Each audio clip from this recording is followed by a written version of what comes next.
Good morning, students. Let's continue chapter 6 life process and the topic nutrition in amoeba and paramecium. अमोइबा में nutrition किस तरह से होता है ये हमने पिछले लेक्चर में भी किया था। अमोइबा में स्यूडोपोडिया जो है वो हेल्प करता है फूड को एनगल्फ करने के लिए और फूड वैक्यूल में फूड का डाइजेशन होता है। इसी तरह अगर हम पैरामीशियम की बात करते हैं तो पैरामीशियम एक यूनिसेलुलर ऑर्गेनिज्म है जिसकी शेप डेफिनेट होती है। अमोइबा की शेप डेफिनेट नहीं होती। अमोइबा अपनी शेप चेंज करता रहता है, तभी वो स्यूडोपोडिया बनाता है, प्रोजेक्शन बनाता है जिससे वो फूड को पकड़ता है। बट पैरामीशियम की शेप डेफिनेट होती है। तो किस तरह से पैरामीशियम में न्यूट्रिशन होता है? सबसे पहले पैरामीशियम क्या करता है, फूड को अंदर एक पर्टिकुलर पॉइंट पर ले जाता है, takes food at a specific spot. Food moves to the specific spot by cilia on its entire surface. किस तरह से ले जाता है? जो पैरामीशियम की स्ट्रक्चर होती है उसके बाहर की बाउंड्री में छोटे छोटे हेयर लाइक स्ट्रक्चर होती है। हेयर मतलब बाल, छोटे छोटे बालों की तरह स्ट्रक्चर होती है जिसको सिलिया बोलते हैं, जिसकी हेल्प से वो फूड को अंदर ले जाता है। Food vacuole formed inside the cell. फिर सेल के अंदर फूड वैक्यूल बनता है जहाँ पर फूड का डाइजेशन होगा। Food is digested by digested enzyme और जो अनडाइजेस्टेड वेस्ट होगा वो सरफेस से बाहर थ्रोन आउट हो जाएगा। तो न्यूट्रिशन इन अमोइबा और न्यूट्रिशन इन पैरामीशियम, ये क्लियर हो गया। पैरामीशियम की जो स्ट्रक्चर होती है उसमें बाहर हेयर लाइक स्ट्रक्चर्स होती हैं। इन हेयर लाइक स्ट्रक्चर्स को इन हेयर लाइक स्ट्रक्चर को सिलिया बोला जाता है, जिससे पैरामीशियम फूड को अपने अंदर ले जाता है एक पर्टिकुलर पॉइंट पे, जिसको स्पेसिफिक स्पॉट बोला जाता है, और फूड को फूड वैक्यूल के अंदर ले जाकर डाइजेस्टेड फूड की हेल्प से उसको डाइजेस्ट करता है। तो ये हो गया nutrition in amoeba and paramecium. Next very important topic, nutrition in human beings. Nutrition in human beings में कौन सा सिस्टम इन्वॉल्व होता है? Digestive system. ह्यूमन बींग्स कैसे फूड टेक इन करते हैं और उनका डाइजेशन कैसे होता है, इसमें हम पढ़ेंगे। Nutrition in human beings takes place in the digestive system. It consist of alimentary canal and glands which produce enzymes which break down the food into small vacuoles. Digestive system के अंदर एक alimentary canal होती है जो हमारे mouth से start होकर के एनस तक जाती है। सेकेंडली ग्लैंड्स होती हैं जिसमें से एंजाइम प्रोड्यूस होते हैं जो हमारे फूड को ब्रेक करके स्मॉलर मॉलिक्यूल्स में चेंज कर देते हैं, जिसको हम डाइजेशन बोलते हैं। तो इस एलिमेंट्री कैनाल में डाइजेस्टिव सिस्टम के मेन ऑर्गन्स कौन से हैं? Mouth, oesophagus, stomach, small intestine, large intestine and anus. और ग्लैंड्स कौन सी हैं? Main glands, salivary glands, gastric glands, liver, pancreas और इंटेस्टाइनल ग्लैंड्स। तो इन सभी ग्लैंड्स से कौन से एंजाइम प्रोड्यूस होते हैं और कौन सा एंजाइम फूड के कौन से पार्टिकल को ब्रेक डाउन करता है, कौन से कंपोनेंट को ब्रेक डाउन करता है, ये कंप्लीट हम इसमें पढ़ेंगे।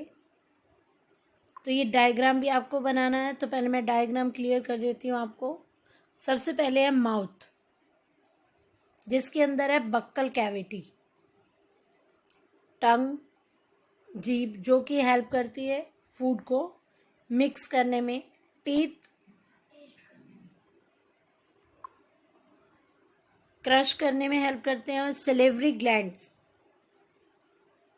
जो है ये ग्लैंड्स हैं जिसमें से एंजाइम प्रोड्यूस होते हैं और डाइजेशन स्टार्ट होता है। फिर इसके बाद जो फूड है वो हमारी फूड पाइप में जाता है, ईसोफेगस में, एपिग्लोटिक्स जहाँ से फूड हम निगलते हैं। फिर ये फूड पाइप स्टमक में जाती है। स्टमक के साइड में लीवर, एक और हमारी बॉडी की लार्जेस्ट ग्लैंड है, रेडिश ब्राउन कलर की।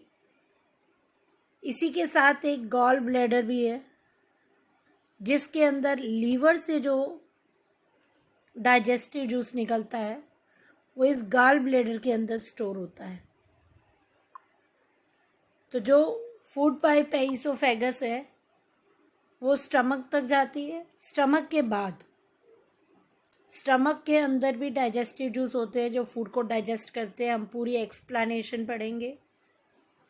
फिर ये स्टमक से ये पार्ट डिओडेनम, जो इसकी स्टार्टिंग पार्ट है, जब ये आगे स्मॉल इंटेस्टाइन से मिलता है तो वो है डिओडेनम। स्मॉल इंटेस्टाइन में फूड जाता है जहाँ पर इसका कंप्लीट डाइजेशन होता है, और that is the large intestine जो ग्रीनिश कलर की इसमें दिखाई गई है। लार्ज इंटेस्टाइन के बाद है रेक्टम और एनस। तो ये अलग अलग ऑर्गन्स हो गए हमारे डाइजेस्टिव सिस्टम के, और हर ऑर्गन में फूड का डाइजेशन कैसे होता है इसको अब हम स्टडी करते हैं।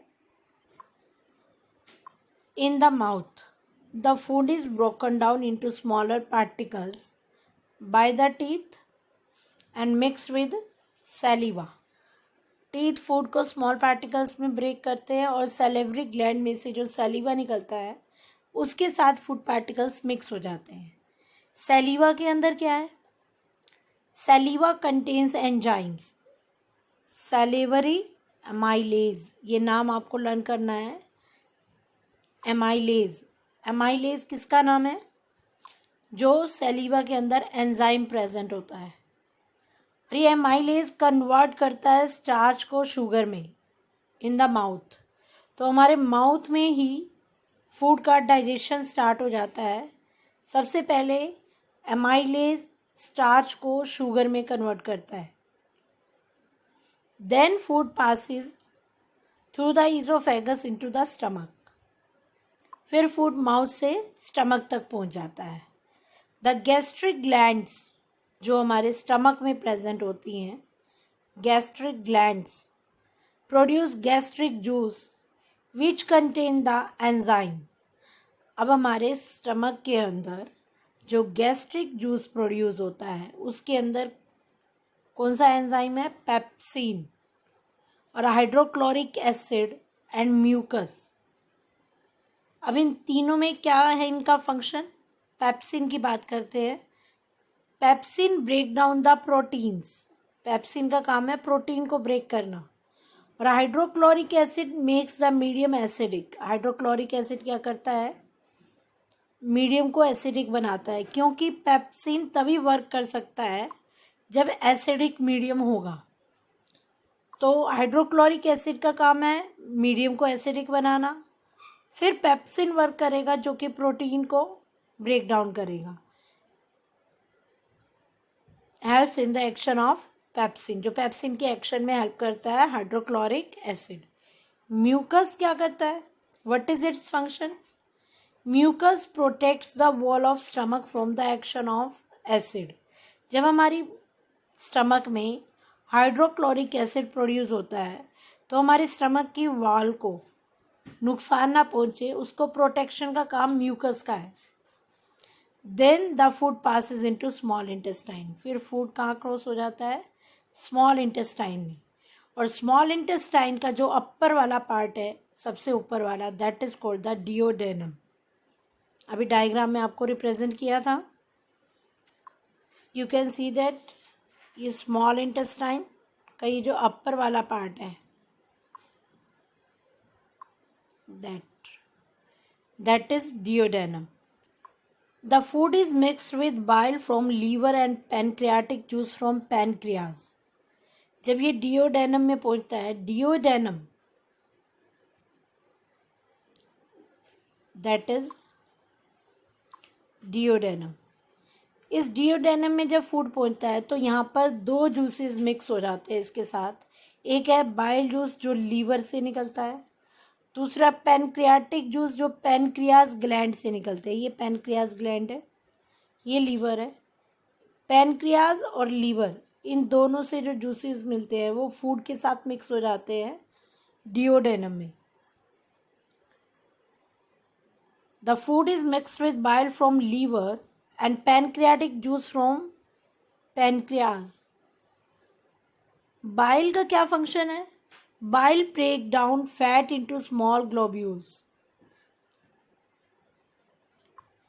फैट के डाइजेशन के लिए जो फैट होती है, फैट भी फूड का कंपोनेंट है, ये बहुत लार्ज मॉलिक्यूल्स की फॉर्म में होती है fat.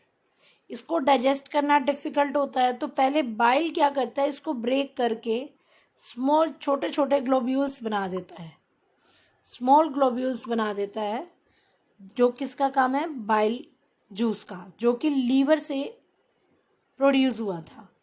Bile breaks down the fat into smaller globules and pancreatic juice contains enzyme trypsin and lipase. जो पैनक्रियाटिक जूस है, पैनक्रियास ग्लैंड से जो निकलता है पैनक्रियाटिक जूस, उसके अंदर भी एंजाइम होते हैं और पैनक्रियाटिक जूस के अंदर जो एंजाइम है उसका नाम है trypsin and lipase. Trypsin protein को ब्रेक करता है और लाइपेज फैट को ब्रेक करता है। तो ये तो डाइजेशन हमने जो पढ़ा डियोडेनम में पढ़ा। डियोडेनम क्या है? स्मॉल इंटेस्टाइन का अपर पार्ट है जहाँ पर प्रोटीन का भी डाइजेशन हुआ, फैट का भी, बट कंप्लीट डाइजेशन नहीं हुआ। कंप्लीट डाइजेशन होगा स्मॉल इंटेस्टाइन में। The glands, the walls of small intestine produces intestinal juice. Small intestine में जो ग्लैंड्स होती हैं उनसे जो जूस निकलता है, डाइजेस्टिव जूस, उसको बोलते हैं intestinal juice. The enzyme of the intestinal juice convert carbohydrate into glucose। अब यहाँ पर डाइजेशन कंप्लीट होगा तो जो एंजाइम इंटेस्टाइनल जूस के अंदर जो एंजाइम प्रेजेंट है वो कार्बोहाइड्रेट को ग्लूकोज में, फैट को फैटी एसिड में, फैटी एसिड एंड ग्लीसरोल में, एंड प्रोटीन को अमीनो एसिड में बदल देते हैं। तो कार्बोहाइड्रेट का ग्लूकोज में बदलना, फैट का फैटी एसिड और ग्लीसरोल में बदलना और प्रोटीन का अमीनो एसिड में बदलना, that is called the complete digestion which occur in the small intestine, जो स्मॉल इंटेस्टाइन में होता है। तो इस तरह से डाइजेशन तो हो गया कंप्लीट, बट हमें अभी एनर्जी नहीं मिलेगी जब तक फूड का एब्जॉर्प्शन नहीं होगा। तो वो एब्जॉर्प्शन कहाँ होता है? स्मॉल इंटेस्टाइन में ही होता है। क्यों? क्योंकि स्मॉल इंटेस्टाइन की वॉल्स पर फिंगर लाइक प्रोजेक्शंस होती हैं जिसको हम विली बोलते हैं। विली हैज़ ब्लड वेसल्स, उनके अंदर ब्लड वेसल्स होती है जो फूड को अपने अंदर एब्जॉर्ब करती है। It helps to increase the surface area. ये विली क्या करती है? सरफेस एरिया को इंक्रीज करके फूड को एब्जॉर्ब करती है। The digested food is absorbed by the blood and transported, फिर ब्लड इस फूड को ट्रांसपोर्ट करता है to all the cells of the body. Then undigested food, जो डाइजेस्ट नहीं हुआ, undigested food passes into large intestine, वो लार्ज इंटेस्टाइन में चला जाता है और वाटर इज एब्जॉर्ब्ड, वहाँ पर वाटर का एब्जॉर्प्शन हो करके जो बाकी का वेस्ट मटेरियल है that is remove through the anus. Anus की हेल्प से हम उसको बॉडी से बाहर रिमूव आउट कर देते हैं। यहाँ पर एक बार फिर रिवाइज करते हैं, डियोडेनम और स्मॉल इंटेस्टाइन में डाइजेशन कैसे होता है, that's a very important point है ये आपका। डियोडेनम की अगर हम बात करें, that is the beginning part of small intestine. It receive the secretion of the liver and pancreas. Duodenum में लीवर से भी जूस पहुँचता है, डाइजेस्टिव जूस, और पैनक्रियाज से भी पहुँचता है। तो लीवर से जो जूस सेक्रेट होता है that is the bile juice and bicarbonate ions. तो वो बाइल जूस का काम क्या है कि जो फैट के लार्जर मॉलिक्यूल्स होते हैं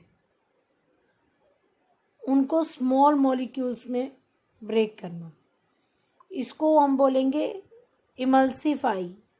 इमल्सीफाई का मतलब क्या है, लार्ज मॉलिक्यूल्स को स्मॉल मॉलिक्यूल्स में कन्वर्ट करना। तो bile juice emulsify the fat, fat को इमल्सीफाई कर देता है। और सेकेंड थिंग, एक काम और होता है यहाँ पर, जो स्टमक में हाइड्रोक्लोरिक एसिड की वजह से एसिडिक मीडियम बना था, बाइल जूस की वजह से स्मॉल इंटेस्टाइन के डियोडेनम पार्ट में एल्केलाइन मीडियम क्रिएट होगा, क्योंकि वहाँ बाइकार्बोनेट आयंस बनते हैं। फिर पैनक्रियाज से जो जूस निकला, पैनक्रियाटिक जूस, उसके अंदर एंजाइम है लाइपेज और ट्राइप्सिन। ट्राइप्सिन प्रोटीन को ब्रेक करते हैं और लाइपेज जो फैट के इमल्सिफाइड फैट था, मतलब स्मॉल मॉलिक्यूल्स, उनको ब्रेक डाउन कर देता है। यहाँ लिखा है देखो, इमल्सिफिकेशन क्या है, breaking down of large fat molecules into smaller one for the action of enzyme, क्योंकि एंजाइम तभी उसको डाइजेस्ट करेगा जब वो स्मॉल होंगे। इसके बाद अगर हम बात करें यहाँ पर स्मॉल इंटेस्टाइन में, small intestine secrete intestinal juice, इसमें भी जूस सेक्रेट होते हैं जिसके अंदर कार्बोहाइड्रेट सिंपल शुगर में बदल जाती है, प्रोटीन एमिनो एसिड में, और फैट फैटी एसिड और ग्लिसरॉल में। इस तरह से डाइजेशन क्या हो जाता है, कंप्लीट। तो नेक्स्ट हमारे पास प्रोसेस है रेस्पिरेशन। यहाँ पर अब हम पढ़ेंगे रेस्पिरेशन की पहले डेफिनेशन को स्टडी करेंगे। Respiration is the process by which food is burned in the cells of the body with the help of oxygen to release energy। अभी हमने डाइजेस्टिव सिस्टम में पढ़ा था कि स्मॉल इंटेस्टाइन में फूड का एब्जॉर्प्शन हो जाता है, सेल्स में फूड आ गया, अब वो फूड जो कि सेल्स में प्रेजेंट है वो बर्नड होगा, मीन्स ब्रेक, आगे दोबारा से उसका ब्रेक डाउन होगा with the help of oxygen. फिर उससे हमें क्या मिलेगी, एनर्जी। और ये सारी प्रोसेस जो है रेस्पिरेशन में, मतलब फूड के ब्रेक डाउन को इन द प्रेजेंस ऑफ ऑक्सीजन, ये कहाँ होता है, माइटोकॉन्ड्रिया में। तभी हम माइटोकॉन्ड्रिया को क्या बोलते हैं, 9th में आपने पढ़ा था, powerhouse of the cell. तो माइटोकॉन्ड्रिया जो है वो पावर हाउस क्यों है, क्योंकि माइटोकॉन्ड्रिया में फूड का ब्रेक डाउन होगा इन द प्रेजेंस ऑफ ऑक्सीजन और एनर्जी रिलीज होगी, और वो एनर्जी स्टोर हो जाती है एटीपी की फॉर्म में। The energy released during respiration is use to make ATP molecule. वो एटीपी मॉलिक्यूल जो बनेगा वो एनर्जी की हेल्प से ही बनेगा। एटीपी की फुल फॉर्म आपने पढ़ी थी, एडेनोसाइन ट्राइफॉस्फेट, जो एडीपी से बनता है। ADP adenosine diphosphate. Adenosine diphosphate में फॉस्फेट मिक्स हो जाता है जब एनर्जी रिलीज होती है, तो वो एटीपी का मॉलिक्यूल का फॉर्मेशन होता है जिसमें एनर्जी स्टोर हो जाती है। तो energy stored in the cell in form of ATP molecule. When cell need energy, जब सेल को एनर्जी चाहिए तो ATP is broken down in the presence of water. ATP break हो जाएगा, वापस से एडीपी और एनर्जी मिलेगी, और उस एनर्जी को हम अपनी एक्टिविटी में, जो हमारी सेल डिफरेंट एक्टिविटीज़ करेगी, केमिकल एक्टिविटीज़, उसमें वो एनर्जी यूज़ होगी। तो that is the definition of respiration. But next है हमारा टाइप्स ऑफ रेस्पिरेशन। जैसे अभी हमने कहा है कि रेस्पिरेशन का मतलब है फूड का ब्रेक डाउन होना, या फूड जो है वो हमारी बॉडी में ग्लूकोज की फॉर्म में स्टोर होता है। तो फूड का ब्रेक डाउन होना या ग्लूकोज का, सेम थिंग। तो रेस्पिरेशन में किसका ब्रेक डाउन होगा, ग्लूकोज। अब ग्लूकोज के ब्रेक डाउन के लिए ऑक्सीजन की रिक्वायरमेंट होती है। तो अगर ऑक्सीजन प्रॉपर अमाउंट में मिल रही है तो जो रेस्पिरेशन होगा हम उसको बोलेंगे एरोबिक रेस्पिरेशन। और अगर ऑक्सीजन की शॉर्टेज है या है ही नहीं ऑक्सीजन, तो ऑक्सीजन की एब्सेंस में अगर ग्लूकोज ब्रेक होता है तो वो है एनारोबिक रेस्पिरेशन। तो respiration mainly are of two type, aerobic respiration and anaerobic respiration. तो what are aerobic respiration? Aerobic respiration that is takes place in the presence of oxygen. जब ग्लूकोज ऑक्सीजन की presence में break होगा और ये process होगी cytoplasm में. Glucose का फॉर्मूला वही है कार्बोहाइड्रेट का जो आपने पहले भी पढ़ा है, C6H12O6. जब ये ग्लूकोज ब्रेक होता है सबसे पहले ये एक इंटरमीडिएट सब्सटेंस बनाता है मिड में.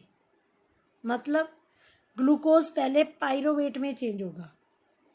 पाइरोवेट एक ऐसा कंपाउंड है जो 2 कार्बन का बना है, 2 कार्बन मॉलिक्यूल. ठीक है, तो सबसे पहले ग्लूकोज का ब्रेकडाउन किस में होगा? पाइरोवेट. फिर उसके बाद माइटोकॉन्ड्रिया में ऑक्सीजन की हेल्प से पाइरोवेट दोबारा से ब्रेक हो जाएगा. कार्बन डाइऑक्साइड, वाटर और एनर्जी प्रोड्यूस होगी.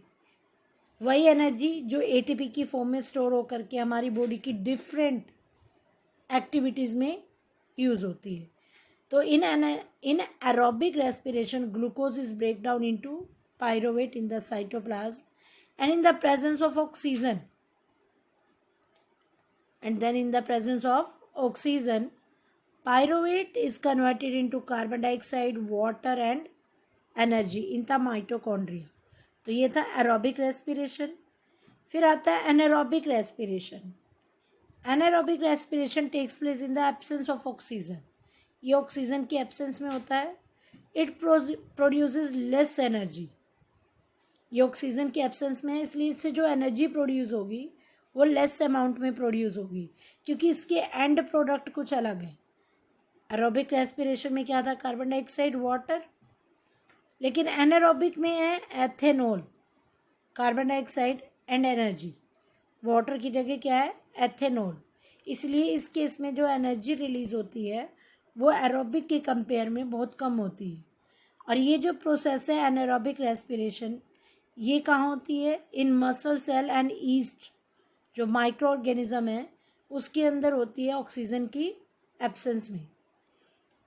मसल सेल्स जो हमारी बॉडी की मसल सेल्स होती हैं, जब हम बहुत ज़्यादा रनिंग या हैवी एक्सरसाइज करते हैं तो हमारे लेग्स में पेन होने लग जाती है क्योंकि जब हम भागते हैं तो हम ब्रीथिंग भी बहुत फास्ट करते हैं क्योंकि हमारी बॉडी में ऑक्सीजन की शॉर्टेज होने लग जाती है. तो अगर ऑक्सीजन की शॉर्टेज होती है इन मसल सेल तो वहाँ पर लैक्टिक एसिड बन जाता है.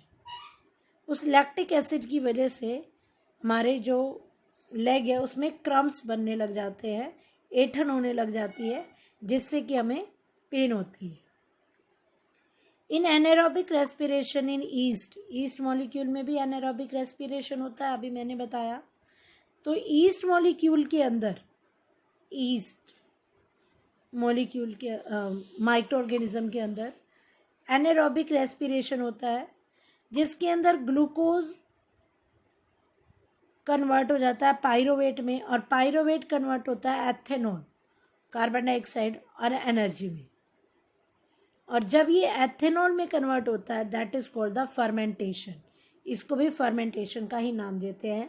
आपने 8th में भी पढ़ा था कि जब शुगर पर ईस्ट मॉलिक्यूल एक्ट करते हैं और एथेनॉल बनाते हैं, अल्कोहल बनाते हैं, तो वो फर्मेंटेशन है. तो यहाँ पर ग्लूकोज जब ब्रेक होता है एथेनॉल में in the east molecule that is also called the fermentation. तो मेन यहाँ पर आपने क्या पढ़ा? Types of respiration, aerobic respiration and anaerobic respiration.